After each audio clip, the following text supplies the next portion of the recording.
Una vegada hi havia una velleta que vivia en una caseta enmig del bosc. Feia molts i molts anys que a la tardor feia de castanyera.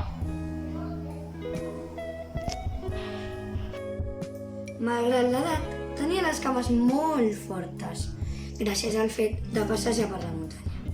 Però ja era una mica curta de vista.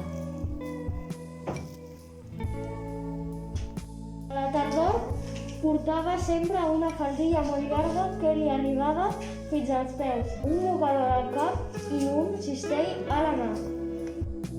Quan arribava el temps de la tardor, de bon matí, abans de sortir el sol, la castanyera anava pel bosc a collir castanyes, per després poder vendre'ls torrades a la seva paradeta del poble. Aquella nit havia plogut i encara era fosc. Quan la castanyera va arribar al bosc, quina sorpresa! N'estava ple, hi havia moltíssimes castanyes. La castanyera va estar molt contenta i va començar a collir les castanyes i a omplir el cistell. Quan va tenir el cistell ben ple, se'n va anar al poble allà on tenia la seva paradeta. Va encendre el foc de la torrada per poder-les torrar i vendre-les ben calentetes. Quan ja tenia el foc a punt, va agafar el cistell i... Quina sorpresa! Incrèdula, va trobar el cistell completament buit. Totes les castanyes havien desaparegut. Semblava com si les castanyes haguessin fugit en sentir l'escalfor de la tardor. La castanyera, esverada, va començar a buscar les castanyes per tot arreu i anava cridant. Castanyes! On sou? Castanyes! On us heu posat? On us heu amagat? Però les seves castanyes no les va trobar enlloc. De sobte es va posar a ploure.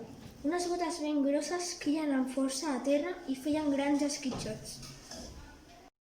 La castanyera es va aixoplugar a la seva barraqueta de mercat i envaig d'aquella aigua la castanyera va veure passar davant dels seus ulls una castanya que caminava. Amb la gran sorpresa va preguntar-se com podia ser que aquella castanya caminés, si les castanyes no caminen pas. Més enllà va veure una altra castanya que passejava lentament sota la pluja. Llavors va ser quan va veure que aquelles castanyes que caminaven tenien banyes.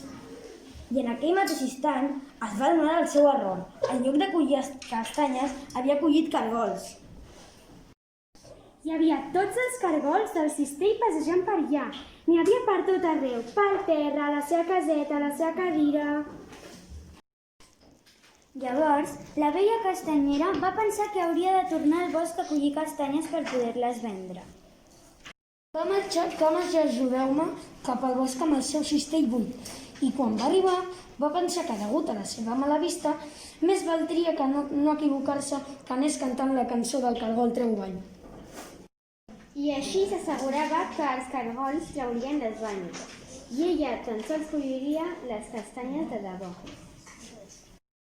Això va fer, va collir el cistell de castanyes i esbufegant va tornar corrent al poble. Estigueu tranquils, que encara hi va ser a temps de torrar-les i vendre-les totes ben calentetes, embolicades amb aquelles fantàstiques paperines de paper de diari.